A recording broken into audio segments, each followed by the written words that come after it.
Hey everyone, and welcome back to the channel. This one we're looking at the modified PP2K. One hell of a piece of kit from the company Modify, one of their first ever guns ever produced, well, airsoft guns ever produced. Gotta be careful with the algorithm. YouTube really doesn't like that word. Thanks to all the lovely people that use live firearms.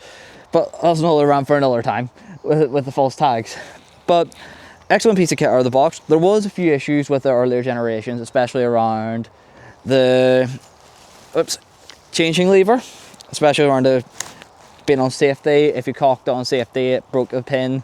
A few other wee issues with it. But out of the box, it is not a bad bit of kit with the newest generation of it. Now, personally speaking, I got the Gen 1, I think, but I've never had that issue with the pin breaking, so might have just got very lucky in that aspect. So, what does it feature? Its FPS is quite variable depending on which nozzle you use.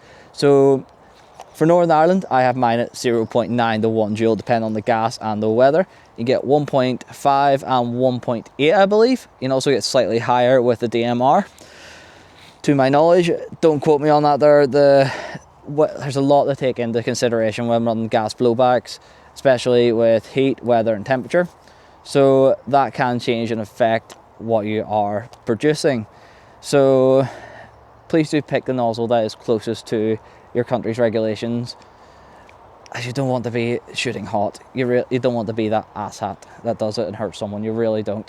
But out of the box, what do you get with it? So you get a nice hard case that comes with it. You also get one magazine, pile of Allen keys. So you need the Allen keys that adjust its hop, which is in here. Bloody awkward. It is a massively long Allen key. Don't lose it or you're going to have a hard time adjusting your hop up. Then you get two badges, which I don't have with me. They're down in the box. And you get a lovely flag. As they say in Northern Ireland, flag. But it's not a bad bit of kit. They usually retail for about 300 or in around that, 250 to 300 depending on where you're getting them from. There is DMR kits not available for it. So realistically, they're not bad. They're a handy little secondary, also good for CQB, and just funny as all hell, as they're very consistent in regards to this accuracy and performance. So another wee interesting feature about it is you can remove the stock, and if you really want to, whoops, where's the button?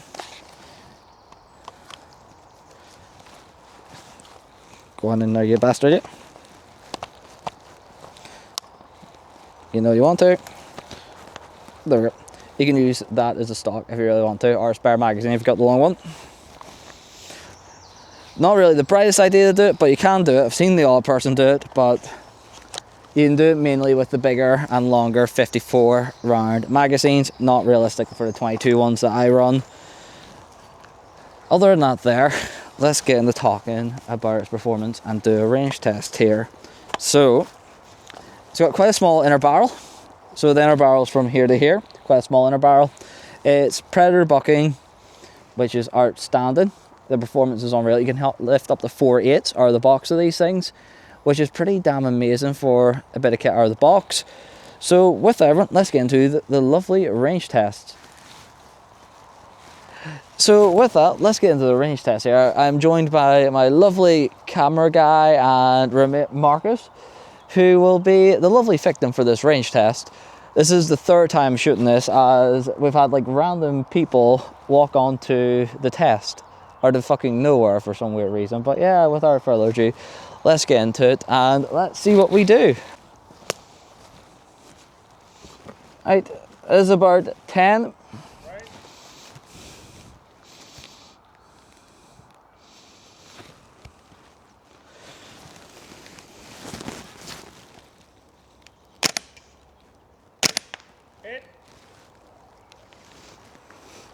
I'm going to thread the first one between your legs. Workout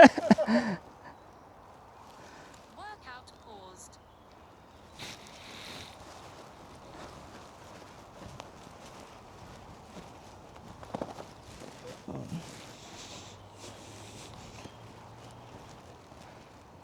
That's about 10. Let's go for a bit more of a challenging distance. Alright, we're about 40. go for a bit more of a challenging range here.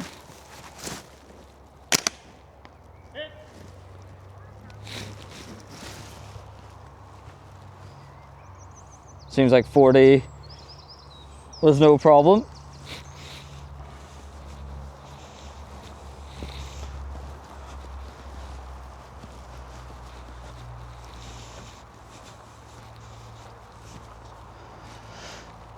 All right, approximately 60.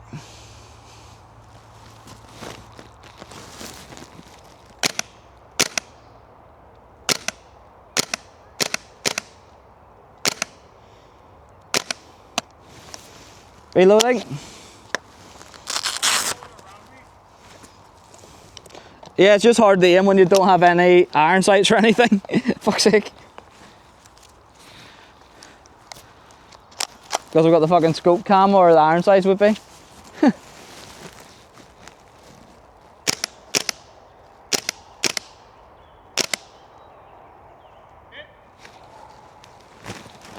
Right, there we go. So we got up to 60. About 70.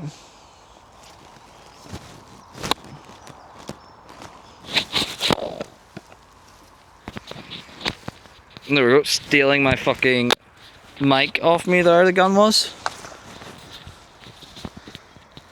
Need to put that in the fucking bloopers. If I do a blooper. Right.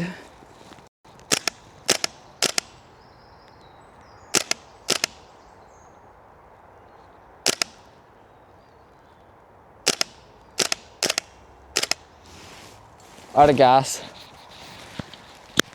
Right, so with everyone, that was a range. So we managed to push about 16 meters max with 3 2s on 1 duel. Now, saying that there, it's not bad considering the size of the internal barrel and the bucking. However, there probably is ways to improve it, especially if you swap it to a DMR kit. I would say the range would easily push 70, 80 meters accurately with it. Unfortunately, I do not own one, unfortunately, but definitely would like to get one soon. So, with that, that concludes our range test of the modified PP2K. So, with the range test all finally concluded, everyone, let's get into a wee quick roundup and my final opinions and thoughts on this thing. For the price tag you pay, you do get a decent product. Nice weight, light, compact. The only real gripes I have with it is the gas efficiency. The efficiency of the gas magazines do leave a lot to be desired in my personal opinion, especially comparing it to some like an average SSX SSX 303 or Mark 23, where I could easily get 2 mags through it. This thing does like to use gas, but in return you do get a very satisfying kick and clunk out of it, as I'm sure you've heard probably from this hijacking my mic and it's sticking to here and a few other things. I'm sure you've heard a few lovely clunks from it, but it is a lovely bit of kit, a well-rounded bit of kit. One, I don't have many bad things to say about it, other than the fact that my one is extremely bloody old. It's about 6 years old, this, 5-6 years old, maybe. And it does have a bit of wear and a bit of rust here in the odd place in the stock to show for it. But I do think it's definitely worth adding to your collection if you're looking for a a secondary for a DMR or something interesting for CQB that's completely different. And as I said, you do get some interesting things with it. You get a nice wee flag, you get 2 stickers, you get some other wee goodies, and you get a nice carry case out of the box. How many replicas will give you a carry case? It's a nice wee thing to make it feel more premium and more that they appreciate you. Plus you can get these in pink. I really wanted the pink one, but I couldn't get one. Couldn't get my hands on one. I tried. I really wanted the pink one though, just for the shits and giggles. Like matte pink and metallic pink. Like, come on, be fucking great. All joking aside, don't all fun aside, I definitely do recommend it if you're looking for a snappy little sidearm or snappy machine pistol for CQB. It's hard to beat. Shoots dead true. Some of the shots are a bit hard to make, especially if you put a scope cam on, because the reel is very limited in space, so it can make it a bit more difficult to aim. As you've seen there, I did struggle at longer range to aim it correctly, but with an optic on it, and if you're not recording it, it shoots dead true. Now, it would be nice to get the carbine kit to try it out and push it, but that is potentially a later date purchase. Oh god, my tongue twist. But with everyone, I'd like to thank everyone again for watching, tuning in. Also, like I say, if you do see me in person, do remember to ask for a free channel patch. I got loads of them left to give away. And to join our Discord. It is fucking brilliant. Some of the crack that we've had on there is actually brilliant. It's good crack. Loads of people get posting photos. Loads of fun stuff. Any photos I take during the day and all, it is good to do that way. But with that, thanks again for watching. Please like and subscribe. And do remember to join the Discord and ask for a free channel patch if you do see me in person.